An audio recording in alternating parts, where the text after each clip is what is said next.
زری کہاں ہو تم؟ وہ جو اس کی کرسی پر آج بھی کسی کو نہیں بیٹھنے دیتی تھی، اس کی خالی جگہ کو دیکھ کر اس کو بلانے لگی، جیسے وہ کہیں گم ہوئی ہو، جیسے وہ اس سے بہت دور چلی گئی ہو، جیسے اب اس کی واپسی ناممکن ہو۔ وہ اس خالی کرسی کو دیکھنے لگی جو اب شاید خالی ہی رہنی تھی۔ چپ چپ ودان سر آ رہے ہیں، کلاس کی رونقیں اپنے عروج پر تھیں، ہر کوئی ہنسی مذاق کر رہا تھا، بچوں کی طرح لڑ رہا تھا۔ اس کلاس میں آج صرف دو لوگ ہی خاموش تھے، وہ دو لوگ ہی دکھی تھے، فضا اور ہانیہ۔ فضا کو دوست کی جدائی کا غم تھا اور ہانیہ کو محبوب کی بے وفائی کا۔ اس کو آتا دیکھ کر خرم نے اونچی آواز میں سب کو خاموش ہونے کا کہا۔ وہ آج اپنے انداز میں بھاگتا ہوا نہیں آ رہا تھا، وہ آنکھوں میں ایک ہجر لیے، ہاتھ میں موبائل پکڑے ایسے چل رہا تھا کہ جیسے کوئی ناکام عاشق اپنی محبت کی ناکامی کے بعد چلتا ہو۔ اوئے یہ سروجی کو کیا ہوا ہے؟ بالکل مجنون لگ رہا ہے یہ بندہ۔ یار سر کو کبھی بھی ایسے تو نہیں دیکھا۔ جناب کو کوئی روگ لگا ہے جی۔ ہائے میرا ہیرو۔ اس کو آتا دیکھ کر ہر کوئی ایک دوسرے کے کان میں کچھ نہ کچھ کہے بغیر نہ رہ سکا۔ کوئی اس کو مجنوں کہتا تو کوئی شہزادے کا خطاب دیتا۔ جب بھی وہ کلاس میں آتا ہر کوئی اس کی طرف دیکھنے پر مجبور ہو جاتا۔ آج بھی ایسا ہی تھا۔ وہ بلو شرٹ کے نیچے گرے جینز پہنے ہوئے تھا، شرٹ کی آستینیں کونیوں تک چڑھائے ہوئے تھیں، ایک ہاتھ پر گھڑی اور دوسرے پر لال رنگ کے 2-3 دھاگوں کے ساتھ ایک کڑا ڈلا ہوا تھا۔ یہ سب کچھ اس کی شخصیت کو اور بھی دل فریب بنا رہا تھا۔ کلاس میں آتے ہی اس نے سب کو سلام کیا۔ وہ ایسا ہی تھا، اسٹوڈنٹ کے سلام کرنے کو نہیں دیکھتا تھا بلکہ کلاس میں آتے ہی ان کو سلام کرتا تھا۔ اس کے سلام کے بدلے میں سب نے کھڑے ہو کر اس کا استقبال کیا، بچوں کی طرح اونچی آواز میں اس کے سلام کا جواب دیا۔ جب بھی وہ کسی کلاس میں جاتا، چاہے وہ جس لیول کی بھی کلاس ہوتی، وہاں پر بیٹھا ہر اسٹوڈنٹ خود کو بچہ سمجھتا۔ وہ ایسا تو نہیں تھا کہ اسٹوڈنٹ اس کے ساتھ فری ہو جائیں، وہ ایسا تھا کہ اس کے ہوتے اسٹوڈنٹس کو اپنی اسٹوڈنٹ لائف اچھی لگنے لگتی۔ کلاس میں آتی وہ اپنی اسی جگہ کھڑا ہوا جہاں وہ ہمیشہ کھڑا ہوتا تھا۔ کاش زری تو بھی ہوتی یہاں، دیکھتی تیرے خان صاحب کتنے اچھے لگ رہے ہیں۔ فضا نے ایک نظر اس شخص پر ڈالی اور دوسری اس کرسی پر جو آج بالکل خالی تھی، جہاں کوئی نہیں تھا۔ کیسے ہیں آپ سب؟ اس نے ایک نظر پوری کلاس میں ڈالی اور پھیکی سی مسکراہٹ کے ساتھ سب سے پوچھا۔ ایک نظر ڈالتے ہی اس نے اس کی خالی کرسی دیکھی، اس کا دل ایک بار پھر ڈوبنے لگا۔ اس کو لگا جیسے وہ اب وہاں نہیں رک پائے گا۔ وجدان بھاگ جا یہاں سے۔ کون ہے یہاں جس کے لیے تو یہاں کھڑا ہے؟ کون ہے جس کی خوشبو تجھ تک آئے؟ آخر ہے کون تیرا یہاں؟ جا چلا جا یہاں سے، روپوش ہو جا کہیں، ماتم منا اکیلے میں۔ وہاں کھڑے کھڑے اس کے اندر سے اس کو آوازیں آنے لگیں۔ وہ خود تو وہاں کھڑا تھا مگر اس کا دل وہ تو کہیں اور ہی تھا۔ وہ اس کے نقاب میں خوبصورت آنکھوں کو دیکھنے کے لیے ترس گیا تھا۔ وہ نظریں جھکائے کلاس میں ایک مکمل خاموشی میں کھڑا تھا۔ ہر کوئی خاموشی سے سامنے کھڑے مجنوں کو دیکھ رہا تھا، آنکھوں کے اشاروں میں اس کا حال دل ایک دوسرے کو بتا رہا تھا۔ کیا ٹاپک تھا؟ اس نے نظریں اٹھاتے ہوئے سامنے بیٹھے چہروں کو دیکھا جو حیرت سے اس کو دیکھے جا رہے تھے۔ بندے کو بڑا روگ لگا ہوا ہے، مدثر نے ساتھ بیٹھے آکاش کے کان میں کہا۔ چپ کر جا، سن لیا نا تو ذلیل کرنے میں بھی کوئی کسر نہیں چھوڑتا یہ، اس نے آرام سے نیچے دیکھتے ہوئے اس کو کہا۔ وہ ہمیشہ لیکچر کے دوران کلاس کا ایک چکر لگایا کرتا تھا مگر آج اس نے بورڈ کا استعمال بھی نہیں کیا تھا، جہاں کھڑا تھا وہیں کھڑے ہوتے بولتا رہا، جیسے وہ زبردستی بول رہا ہو، اپنی جان چھڑا کر وہاں سے بھاگ جانا چاہتا ہو۔ جی کسی کو کچھ پوچھنا ہے؟ ٹاپک کو کسی طرح ختم کرنے کے بعد ایک بار پھر وہ کلاس کی طرف متوجہ ہوا۔ اس کو پتا تھا کہ کسی کو ایک لفظ بھی سمجھ نہیں آئی، پھر بھی اس نے پوچھ لیا۔ ویسے بھی اس کے سامنے بیٹھے لوگ کہاں اس کو سنتے تھے، وہ تو بس اس کو دیکھا کرتے تھے۔ جی سر سمجھ آ گئی، سب نے احترام میں سر ہلایا۔ اس کو یہ دیکھ کر عجیب سا دکھ ہوا۔ اس کو پتا تھا آج اس کا بولا ہوا کسی ایک کو بھی سمجھ نہیں آیا، کیونکہ اس کو خود نہیں پتا تھا کہ اس نے کیا بولا تھا، وہ تھا کہاں، کیا بول رہا تھا۔ آپ سب لوگ میرے بہن بھائیوں جیسے ہیں، میرے لیے بہت قابل قدر ہیں آپ سب۔ یہاں موجود ہر لڑکی میری بہن ہے، ہر لڑکا میرا بھائی ہے۔ ٹاپک کے بعد اس نے یہ سب کہنا بہت ضروری سمجھا تاکہ وہاں بیٹھی ہانیہ کو اس کا جواب مل جائے۔ آخری بات کہتے ہوئے اس نے ہانیہ کو دیکھا جو آنکھوں میں شدید نفرت لیے اسی کو دیکھ رہی تھی۔ سر سب آپ کی بہنیں ہیں؟ اس نے اپنی نفرت کسی طرح باہر نکالنی تھی۔ اس کی بات پر اس نے ایک طنزیہ سا سوال کیا۔ جی ہانیہ، یہاں موجود ہر لڑکی میری بہن ہے۔ اس نے بھی اسی تیکھے انداز میں اس کو جواب دیا۔ وہ بھی وجدان شاہ تھا، رویوں کا جواب اس کو دینا خوب آتا تھا۔ سر اس کا مطلب یہ جو لڑکیاں یہاں نہیں موجود وہ بھی آپ کی بہنیں ہیں؟ اس نے تیکھی سی مسکراہٹ کے ساتھ ایک بار پھر سوال کیا۔ کیا مطلب ہے جی؟ اب کی بار وہ اور کلاس میں موجود ہر اسٹوڈنٹ اس کا طنز سمجھ چکے تھے کہ وہ کس کی بات کر رہی ہے۔ سر، آپ نے یہی بولا نا کہ یہاں موجود ہر لڑکی آپ کی بہن ہے، تو یہاں جو موجود نہیں ہے کیا وہ آپ کی بہنیں نہیں ہیں؟ پھر سے وہی تلخ لہجہ، وہی طنز لیے وہ زہر اگل رہی تھی جو اس کے اندر بھرا پڑا تھا۔ آج تو زرمینہ ہی نہیں ہے محترمہ، آپ نے جو بات کرنی ہے وہ کھل کر کریں۔ فضا نے ایک نظر وجدان کو دیکھا جو شاید کچھ بول نہیں سکتا تھا۔ اس کا جواب اس نے دینا انتہائی ضروری سمجھا۔ وہ ایسی ہی تھی، اس کی ڈھال بن جاتی تھی، اس کو کبھی اکیلا نہیں چھوڑتی تھی، دوستی کا حق ادا کرتی تھی۔ ویسے بھی جو دوستی کا حق ادا نہ کر سکے، اپنے دوست کی ڈھال نہ بن سکے، اس کو دوستی کرنے کا حق ہی نہیں ہوتا۔ کنارہ کشی بہتر ہوتی ہے ان دوستوں سے جو خوشیوں میں ہی ساتھ دیں آپ کا، اور برے وقتوں میں چپ ہو جائیں، روپوش ہو جائیں۔ میں سر سے بات کر رہی ہوں، آپ سے نہیں محترمہ۔ بس سر سے پوچھیوں کہ جو یہاں نہیں ہیں کیا وہ بھی ان کی بہنیں ہیں؟ اس نے اب کی بار سامنے کھڑے شخص کی آنکھوں میں آنکھیں ڈال کر کہا، جس کی روح اندر سے کانپ رہی تھی۔ وہ اس کو بہن کیسے کہہ سکتا تھا؟ کیا یہ رشتہ اتنا بے مول ہوتا ہے؟ جب چاہا محبوبہ بنا لیا اور جب چاہا اسی محبوبہ کو بہن کہہ دیا۔ وہ ہر رشتے کی قدر جانتا تھا، وہ اپنے دل کی ملکہ کو بہن کیسے کہہ سکتا تھا؟ ہانیہ، میں آپ کے کسی سوال کے جواب کا پابند نہیں ہوں۔ آج جس لہجے میں آپ نے بات کی ہے، آئندہ بہت خیال رکھیے گا۔ آپ کسی اور کی عادی ہوں گی، میرے ساتھ بات بہت سوچ سمجھ کے کرنی ہے۔ آئندہ یہاں پڑھنے کے لیے آتی ہیں، آپ پڑھیں اور گھر جائیں۔ اس نے اس کو اسی انداز میں کہا کہ سامنے بیٹھی لڑکی کے منہ سے اب ایک لفظ نکلنا محال تھا۔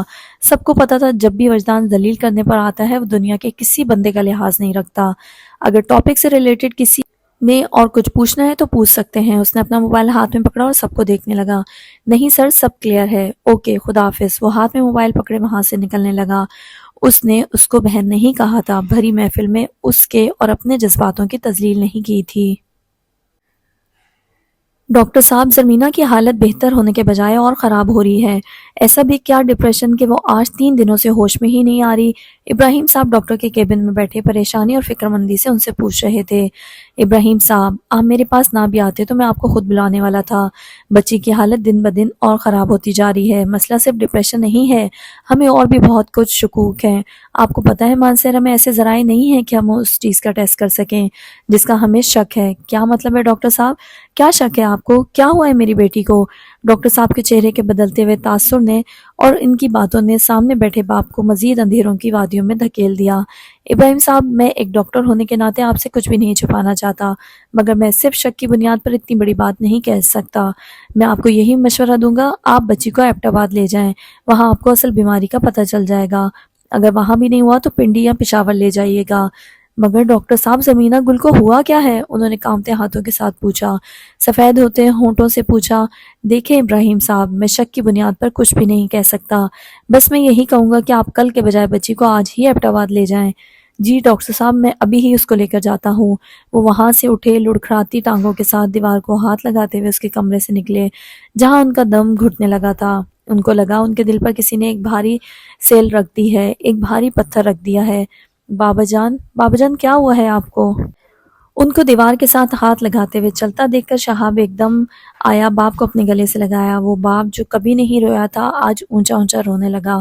آج اس کو فرق نہیں پڑ رہا تھا کہ مرد نہیں روتے، آج وہ اپنے بیٹے کے سینے سے لگ کر پوری دنیا کے سامنے رو رہا تھا۔ بابا جان، باپ کو ایسا روتا دیکھ کر بیٹے کو لگا جیسے وہ وہیں ڈھیر ہو جائے گا۔ جس باپ کے سامنے انہوں نے بات تک نہیں کی، آج وہ باپ اس کے سینے سے لگا ہے۔ اس کو لگا جیسے اس کا باپ آج دنیا کا ضعیف شخص ہے۔ وہ جو دنیا کو جوتی کی نوک پر رکھ کر چلتا تھا آج بوڑھا ہو گیا تھا، اس کی بیٹی نے اس کو بوڑھا کر دیا تھا۔ فضا، کیوں اداس بیٹھی ہیں آپ؟ وہ آج اسی جگہ اکیلی بیٹھی تھی جہاں وہ دونوں ساتھ بیٹھا کرتی تھیں۔ نہیں، اداس تو نہیں ہوں میں ماہنور۔ اس نے ہلکا سا مسکراتے ہوئے سر کو اوپر کیا اور سامنے کھڑی لڑکی کو دیکھنے لگی۔ میں یہاں بیٹھ سکتی ہوں؟ جی بیٹھے نا، پوچھ کیوں رہی ہیں؟ فضا، زرمینہ کیوں نہیں آ رہی؟ کوئی علم نہیں ہے مجھے، اس کا نمبر بند ہے۔ آج جاؤں گی میں اس کے گھر، پھر ہی کچھ پتہ چلے گا۔ مجھے بھی پھر لازمی بتائیے گا اس کا۔ جی میں بتاؤں گی۔ اس نے ہلکا سا مسکراتے ہوئے اس کی طرف دیکھا۔ آج مجھے بہت غصہ آیا ہانیہ پر، سر سے کیسے بات کر رہی تھی اور زرمینہ کے بارے میں کتنا غلط بول رہی تھی، اس پر کتنی آسانی سے تہمت لگا دی اس نے۔ ماہنور، یہاں پر لوگوں نے انبیاء کرام کو نہیں چھوڑا تو میں اور آپ کون ہیں؟ جہاں حضرت عائشہ رضی اللہ تعالی عنہا کو نہیں چھوڑا گیا تو ہم کون ہیں؟ زرمینہ کون ہے؟ جہاں اماں جان کے کردار پر لوگوں نے تہمت لگائی وہاں یہ لوگ کسی دوسرے کو کہاں چھوڑتے ہیں؟ بس ان لوگوں کے لیے ایک ہی جواب ہے، صبر۔ آپ صبر کرو اور پھر اوپر والے کا انصاف دیکھو۔ جب اس کی بے آواز لاٹھی پڑتی ہے نا، تب سانس لینے کی بھی فرصت نہیں ملتی۔ جو لوگ کسی کی بہن بیٹی پر نازیبا الفاظ استعمال کرتے ہیں نا، در حقیقت وہ الفاظ وہ اپنی بیٹی ہی کو وجدان میں دیتے ہیں۔ جب کسی دوسرے کی بیٹی روتی ہے نا، اپنے لیے خدا سے انصاف مانگتی ہے، تب خدا خود انصاف کرتا ہے۔ اس انسان کا کیا ہو، ایک ایک عمل اس کے اپنے اوپر آتا ہے۔ اللہ اپنے ساتھ کی گئی زیادتی تو معاف کر لیتا ہے، نہیں کرتا تو کسی مظلوم کے ساتھ کی گئی زیادتی نہیں معاف کرتا۔ آپ ٹھیک کہتی ہیں فضا، جو لوگ بغیر کسی کو جانے، اس کو سمجھے، جب اس پر اس کے کردار پر بات کرتے ہیں، وہ گھاٹے کا سودا کرتے ہیں۔ بعض اوقات کسی کی چھوٹی سی آہ بھی آسمان کا سینہ چیر کر عرش تک جاتی ہے۔ لوگوں کو لگتا ہے خدا معاف کر دے گا، ان کو تو پتہ بھی نہیں ہوتا کہ وہ کیا بول رہے ہیں۔ بالکل ٹھیک کہتی ہیں آپ ماہنور، صبر سے بڑا کوئی انتقام نہیں ہوتا۔ خدا بہت بڑا ہے، بہت رحیم ہے، وہ معاف کرتا ہے، مگر جب اس کے کسی بندے پر ناحق کیا جائے، اس کو لوگوں میں رسوا کیا جائے، تب وہ اپنا جلال دکھاتا ہے۔ تب وہ زمین کے فرعونوں کو بتاتا ہے، میں ہوں انصاف کرنے کے لیے، میں کھڑا ہوں اس کے ساتھ جو چپ ہے، جو صبر کر رہا ہے۔ پھر پتہ ہے کیا شروع ہوتا ہے؟ مکافات عمل، جو ہم جیسے بدبخت کبھی نہیں سمجھتے۔ اور پتہ ہے مانور، جو لوگ کسی کو بغیر جانے دوسرے بندے کے ناحق عمل کا ساتھ دیتے ہیں نا، تو کم ان کے ساتھ بھی نہیں ہوتا۔ کسی کا دل دکھانے والا ایک بھی الفاظ آپ کو کبھی سکون سے جینے نہیں دیتا، کبھی آپ کو خوش نہیں رکھتا۔ تبھی کہتے ہیں ہر معاملے میں نہیں بولنا چاہیے جہاں آپ کو سچ اور جھوٹ کا پتہ نہ ہو۔ بے شک عنقریب خدا اپنا انصاف کرے گا، وہ انصاف کرنے والا بڑا مہربان ہے۔ کیا ہوا ہے زری کو؟ کیا کہا ڈاکٹر نے؟ بیٹے کی حالت دیکھ کر وہ سمجھ تو گئی تھی مسئلہ یقیناً کچھ بڑا ہی ہے، ورنہ ان کا بیٹا ایسے ہو جائے یہ تو کبھی انہوں نے خواب میں بھی نہیں سوچا تھا۔ دادی اماں، ڈاکٹر نے کہا ہے زری کو ایبٹ آباد لے کر جائیں۔ آج پہلی بار ایسا ہوا تھا، انہوں نے اپنی ماں کی بات کا جواب نہیں دیا تھا۔ وہ گردن جھکائے زمین کو ہی دیکھتے رہے، ان کو پتہ ہی نہیں تھا کون ان سے بات کر رہا ہے، کون ان کے پاس بیٹھا ہے۔ بیٹے نے باپ کی خاموشی دیکھی تو فوراً سے دادی اماں کو جواب دیا، کیا ایبٹ آباد؟ مگر وہاں کیوں؟ اب کی بار دادی اماں کی جگہ امی بولی تھی، جیسے ان کا دل باہر آنے والا ہو، کسی نے ان کے دل پر ضرب لگائی ہو۔ امی، ڈاکٹر نے کہا ہے اگر وہاں بھی علاج نہ ہوا تو پھر پنڈی جانا پڑے گا۔ مطلب میری بیٹی بہت بیمار ہے؟ انہوں نے ایک نظر اپنی بیٹی کو دیکھا جو آنکھیں بند کیے لیٹی تھی، جس کو دیکھ کر اندازہ نہیں لگایا جا سکتا تھا کہ وہ زندہ ہے یا مر گئی ہے۔ اس کی سفید رنگت یہ بتاتی تھی کہ یہ جو لڑکی لیٹی ہے اس میں خون کا ایک قطرہ بھی نہیں باقی بچا۔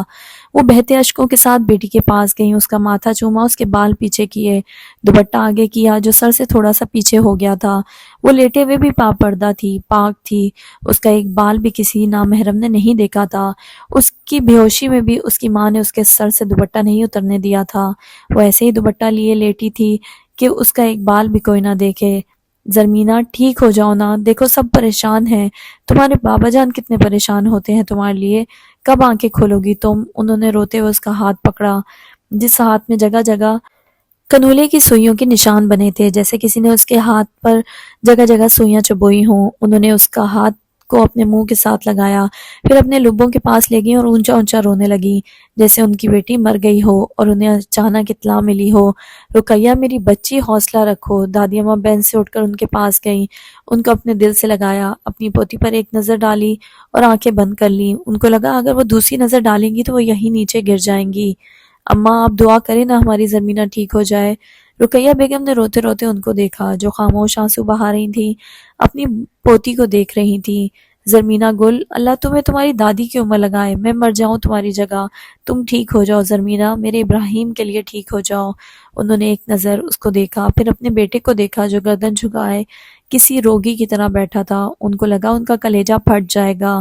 وہ روتے ہوئے اپنی پوتی سے باتیں کرنے لگی جو شاید کچھ نہیں سن رہی تھی، کچھ نہیں سمجھ رہی تھی۔ بابا جان، ایمبولینس کھڑی ہے، ہمیں نکلنا ہوگا۔ سلطان بھاگتا ہوا آیا اور باپ کو بتانے لگا، اس باپ کو جو دنیا سے بالکل بے نیاز بیٹھا تھا۔ لالا گل، اس نے باپ کے بعد بھائی کو دیکھا جو باپ کے بالکل ساتھ بیٹھا تھا، باپ کی ڈھال بنا ہوا تھا۔ ٹھیک ہے سلطان، آؤ زرمینہ کو اٹھا کر اسٹریچر پر ڈالتے ہیں۔ جی لالا گل۔ وہ دونوں بہن کے پاس گئے جو بالکل بے جان لیٹی تھی۔ دونوں نے ایک نظر بہن کو دیکھا، اپنی نم ہوتی آنکھیں صاف کیں۔ وہ دو بھائیوں کی اکلوتی بہن تھی۔ شہاب اس کے سر والی طرف گیا، اس کا ماتھا چوما۔ زرمینہ، تمہیں کچھ نہیں ہوگا، تمہارا بھائی تمہیں کچھ نہیں ہونے دے گا۔ اس نے کانپتے ہاتھوں سے بہن کو اوپر کیا اور سلطان کو دیکھا جو ایک سکتے کی حالت میں کھڑا بہن کو دیکھ رہا تھا، جیسے بہن کم وہ زیادہ بیمار ہو، جیسے بہن سے زیادہ اس کو تکلیف ہو، اس کو درد ہو۔ سلطان شہاب نے ایک نظر اس کو دیکھا، بہن کو وہیں چھوڑا اور بھائی کے پاس گیا جو اس کے پیروں والی طرف سکتے میں کھڑا تھا۔ تو کیوں پریشان ہوتا ہے ہاں؟ ہماری گڑیا ٹھیک ہو جائے گی یار۔ اس نے بھائی کے کندھے پہ ہاتھ رکھا۔ وہ جو سکتے میں کھڑا تھا بھائی سے ایسے لپٹا جیسے اس کو کسی چیز کا ڈر ہو، جیسے اس کا دل کانپ رہا ہو۔ لالا گل ہماری گڑیا کب کب ٹھیک؟ سسکتے اس نے بھائی کے سینے سے لگے بس اتنا ہی کہا اور پھر پھوٹ پھوٹ کر رونے لگا۔ ٹھیک ہو جائے گی، میں دنیا اوپر نیچے کر دوں گا، اس کو ٹھیک کروں گا اور یہ ٹھیک ہو جائے گی۔ اس نے بھائی کے دونوں ہاتھ مضبوطی سے پکڑے اور خشک آنکھوں سے بہن کو دیکھتے ہوئے کہا، اگر آپ لوگ ایسے ہمت ہار جاؤ گے تو ماں باپ کو کون سنبھالے گا؟ اماں نے اپنے آنسو صاف کرتے ہوئے ان کی طرف دیکھا۔ دعا کرو، اپنی بہن کے لیے دعا کرو، وہ ٹھیک ہو جائے۔ بابا جان آپ نہ ہوں پریشان، گڑیا ٹھیک ہو جائے گی۔ شہاب باپ کے پاس آیا، ان کے قدموں میں زمین پر بیٹھا۔ جو باپ کب سے دنیا سے بے خبر تھا، بیٹے کی اس بات پر اس نے اوپر دیکھا۔ ہاں میری گڑیا ٹھیک ہو جائے گی، اٹھاؤ بہن کو اور چلو۔ نہ جانے ان کو اتنی ہمت، اتنا حوصلہ کیسے ملا تھا۔ وہ کھڑے ہوئے سلطان کے کندھے پر ہاتھ رکھا۔ تمہارا باپ زندہ ہے ابھی، تم لوگوں کی موت کو اپنے سر لینے کے لیے۔ ایک حوصلے سے انہوں نے بیٹے کی طرف دیکھا۔ وہ بیٹا جو کبھی باپ کے سامنے بیٹھا بھی نہیں تھا، باپ کے گلے لگا اور رونے لگا۔ اب نہیں رونا سلطان، اب کوئی نہیں روئے یہاں، میری بیٹی ٹھیک ہو جائے گی، بالکل ٹھیک۔ انہوں نے سب کی طرف ایک نظر دیکھا اور اپنا فیصلہ سنایا۔ کہاں ہو میرے دل کی ملکہ کہ وجدان کا جینا محال ہے تمہیں دیکھے بغیر۔ تمہیں پتہ ہے ملکہ، مجھے لگتا ہے میں فقط تمہارے لیے زندہ ہوں۔ میرے جیسے بندے کا اس دنیا میں کیا کام ہے؟ نہ جانے تم کہاں ہو، میں کدھر ڈھونڈوں تمہیں؟ ملکہ بتا کے تو جاتی، وجدان کو تمہاری واپسی کی آس ہوتی، مگر تم تو بتائے بغیر چلی گئی۔ بتا دیتی ملکہ کہ وجدان کا جینا اور مرنا اتنا مشکل نہ ہوتا۔ وہ کھلے آسمان کے نیچے کھڑا چاند کی روشنی میں اس کو دیکھتے ہوئے باتیں کرنے لگا۔ یہ تو اس کا روز کا معمول تھا، وہ روز اس کا دیدار چاند کو دیکھ کر کرتا تھا۔ یہ کیسا درد ہے جانے، مجھے ایسا لگتا ہے کہیں بہت غلط ہو رہا ہے، ایسی بے چینی تو پہلے کبھی بھی نہیں ہوئی مجھے۔ تم کہاں ہو ملکہ؟ پہلے بھی تو اتنے دن تمہیں نہیں دیکھتا تھا، تب تو ایسا درد نہیں ہوا۔ نہ جانے کیوں کچھ دنوں سے میرا درد بڑھتا جا رہا ہے، میرے اندر کچھ عجیب سی تکلیف ہو رہی ہے۔ کیا ہے یہ؟ یا اللہ رحم کر مجھ پر، جانتا ہوں بہت گنہگار ہوں، جانتا ہوں اس کو مانگنے کے قابل نہیں ہوں، میں جانتا ہوں، مگر تو دینے والا ہے، مجھے عطا کر۔ اس کی نظر اب چاند سے ہٹی، وہ آسمان کو دیکھنے لگا جو ستاروں کی جھرمٹ میں کچھ زیادہ ہی پرکشش لگ رہا تھا۔ آسمان کو دیکھ کر وہ اللہ سے مخاطب ہوا، اللہ سے مانگنے لگا۔ بالکنی میں کھڑے کھڑے اس نے آنکھیں بند کی، اس کا عکس اس کی آنکھوں میں آیا، وہ آنکھیں جن پر وہ مر مٹا تھا، آج ان میں کچھ درد تھا، جیسے تکلیف کے باعث کھل نہ پا رہی ہوں۔ اس نے فوراً آنکھیں کھولی، ادھر ادھر دیکھا، اپنے دل پر ہاتھ رکھا جو زور زور سے دھڑک رہا تھا جیسے ابھی باہر آ جائے گا۔ کیا ہوا ہے تمہیں ملکہ؟ اس نے کانپتے ہونٹوں کے ساتھ چاند کی طرف دیکھ کر پوچھا، جیسے اس کا دل بہت بری خبر کا الہام دے رہا ہو، جیسے اس کے ساتھ بہت غلط ہونے والا ہو۔ چاند کو دیکھتے ہی وہ گہری گہری سانسیں لینے لگا، اپنے ہاتھ گھٹنوں پر رکھ کر وہ جھک کر کھڑا ہوا، آنکھیں بند کی، آنکھوں سے پانی نکل کر فرش پر گرنے لگا۔ اے ملکہ کہاں ہو تم؟ وہ اوپر ہوا، آنکھوں کی نمی کو صاف کیا اور چاند کو دیکھ کر پھر سے بولنے لگا، کبھی اس نگر تجھے ڈھونڈنا، کبھی اس نگر تجھے ڈھونڈنا، کبھی رات بھر تجھے سوچنا، کبھی رات بھر تجھے ڈھونڈنا، مجھے جا بجا تیری جستجو، تجھے ڈھونڈتا ہوں میں کو بکو، کہاں کھل سکا تیرے رو برو میرا اس قدر تجھے ڈھونڈنا۔ میرا خواب تھا کہ خیال تھا، وہ عروج تھا یا زوال تھا، کبھی عرش پر تجھے ڈھونڈنا، کبھی فرش پر تجھے ڈھونڈنا۔ یہاں ہر کسی سے ہی بیر ہے، تیرا شہر قریۂ غیر ہے، یہاں سہل بھی تو نہیں کوئی میرے جیسا بے خبر تجھے ڈھونڈنا۔ تیری یاد آئی تو رو دیا، تو جو مل دیا تجھے کھو دیا، میرے سلسلے بھی عجیب ہیں تجھے چھوڑ کر تجھے ڈھونڈنا۔ یہ میری نظر کا کمال ہے کہ تیری نظر کا جمال ہے، تجھے شیر شیر میں سوچنا، سرے بام و در تجھے ڈھونڈنا۔ بابا جان ایک منٹ۔ وہ ایمبولینس میں اسٹریچر اندر لے جانے ہی لگے تھے کہ سلطان ایک دم رک گیا۔ انہوں نے بہن کا اسٹریچر بھی کسی غیر مرد کو پکڑنے نہیں دیا تھا، سر کی طرف سے ایک بھائی نے پکڑا تھا اور پیروں کی طرف سے دوسرے بھائی نے۔ اس کے اوپر ایسے چادر ڈلی تھی کہ اس پر کسی کی نظر نہ پڑے۔ کیا بات ہے سلطان؟ ابراہیم صاحب نے اس کو رکتے دیکھ کر پوچھا۔ بابا جان جانے سے پہلے زرمینہ کا صدقہ دینا ہے۔ اس نے خشک ہوتی آنکھوں سے باپ کو دیکھا اور آرام سے کہا، اس وقت کیا صدقہ کرنا ہے سلطان تم نے؟ شہاب نے اسٹریچر کو اپنے ہاتھوں میں پکڑتے ہوئے کہا۔ بھائی ایک منٹ۔ اس نے شہاب کی طرف دیکھا اور پھر ادھر ادھر دیکھنے لگا جیسے وہ کسی کو ڈھونڈ رہا ہو، کسی کا منتظر ہو۔ ادھر آئیں، ادھر، میں نے آپ کو بلایا تھا۔ اس نے دور سے آتے ہوئے ایک شخص کو دیکھا اور وہیں سے زور کی آواز دی جو اس کی آواز پر بکرا لیے اس کی طرف آیا۔ بابا جان زرمینہ کا صدقہ اتاریں۔ اس نے ہلکا سا مسکراتے ہوئے باپ کی طرف دیکھا جو آنکھوں میں نمی لیے اپنے بیٹے کو دیکھ رہا تھا۔ لالا گل، اس نے بھائی کی طرف دیکھا جو اس کا اشارہ سمجھ گیا تھا۔ وہ تھوڑا سا پیچھے ہوا، اتنا پیچھے کہ دونوں بھائی بہن کو اٹھائے خالی جگہ پر گئے۔ باپ نے بکرے کی رسی ہاتھ میں پکڑی اور بیٹی کے گرد چکر لگانے لگا۔ میری زمینہ، تمہارا باپ تم پہ صدقے۔ پہلا چکر لگاتے ہی انہوں نے اپنی بیٹی کو دیکھا جو دونوں بھائیوں کے ہاتھوں میں ایک زندہ لاش بنے اسٹریچر پر پڑی تھی۔ زرمینہ گل، اٹھ جاؤ، اپنے بابا جان کی خاطر اٹھ جاؤ۔ دوسرا چکر مکمل ہوا۔ زرمینہ گل، تمہارے بابا جان بوڑھے ہو گئے ہیں، وہ تمہارا دکھ نہیں دیکھ سکتے، میری بیٹی اٹھ جاؤ۔ تیسرا چکر مکمل کرتے ہی ان کی آنکھوں سے آنسوؤں کا سیلاب گرنے لگا۔ آج ابراہیم خان سواتی دھاڑے مار مار کر رونے لگا۔ ان کو لگا اب وہ ایک قدم آگے نہیں چل سکیں گے۔ وہ کچھ دیر رکے اور پھر چلنے لگے۔ ایک باپ اپنے دو بیٹوں اور ایک بیٹی کے گرد چکر لگا رہا تھا، ان کا صدقہ اتار رہا تھا۔ زرمینہ گل، اٹھ جاؤ، تمہارے بابا جان کو بہت ضرورت ہے تمہاری۔ چوتھا چکر مکمل کرتے ہی وہ وہیں رکے، گہری گہری سانسیں لیں اور پھر چلنے لگے۔